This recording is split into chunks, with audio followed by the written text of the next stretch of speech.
Olá, meu nome é Jaqueline e vou fazer uma breve apresentação da minha dissertação de mestrado intitulada como Comparação do teste de caminhada de 2 e de 6 minutos na avaliação da dessaturação de oxigênio induzida pelo esforço e na capacidade funcional de crianças e adolescentes com fibrose cística.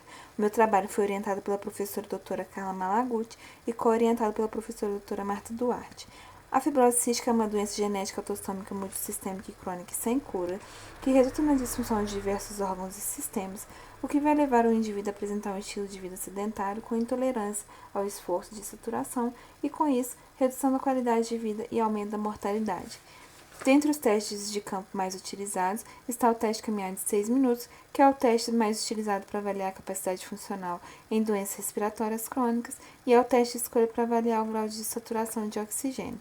Porém, devido ao seu tempo de duração, ele pode se tornar extenuante e desmotivante, principalmente para crianças e adolescentes com fibrose cística, e o teste de caminhada de 2 minutos parece ser uma alternativa interessante.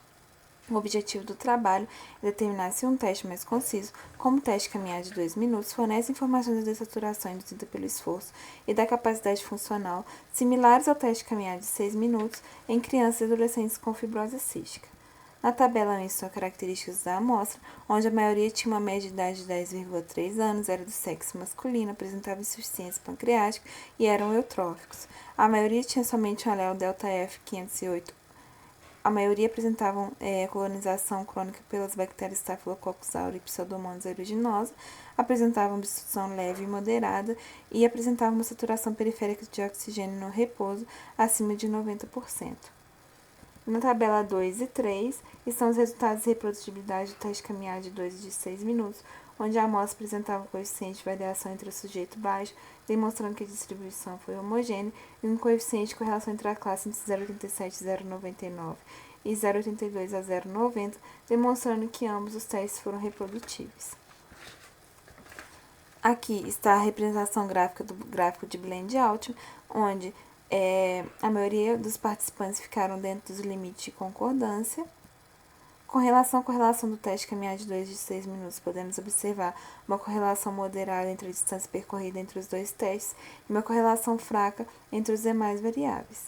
Em relação à análise do Q² da concordância entre os dessaturadores nos dois testes, podemos observar que 5 pacientes saturaram nos dois testes, enquanto 33 não dessaturaram, havendo 75% de concordância na avaliação da dessaturação induzida pelo esforço. A estimativa de risco pela análise de Rod Ratio demonstrou que pacientes que saturaram no TC2 tiveram 5,5 vezes mais chance de saturar no TC6. A curva ROC indicou um ponto de corte de 175 metros no TC2 com uma área sobre a curva de 0,83 e uma sensibilidade de 84,6%. Com relação à performance funcional entre os dessaturadores e não dessaturadores, aqueles que dessaturaram no TC6 percorreram uma distância menor do que os que não dessaturaram, o que não pôde ser observado no TC2. Nosso trabalho teve as seguintes limitações. A amostra foi constituída por poucos pacientes graves. É possível que os pacientes mais graves fossem envolvidos no estudo da discriminação da capacidade funcional pelo TC2 poderia ser observada. Não foi possível a realização de medidas de capacidade de difusão pulmonar. Então, concluímos que o teste de caminhada de 2 minutos foi capaz de determinar a dessaturação e esforço induzido, porém não foi capaz de discriminar a capacidade funcional comparável ao teste de caminhada de 6 minutos em crianças e adolescentes com fibrose cística. Obrigada.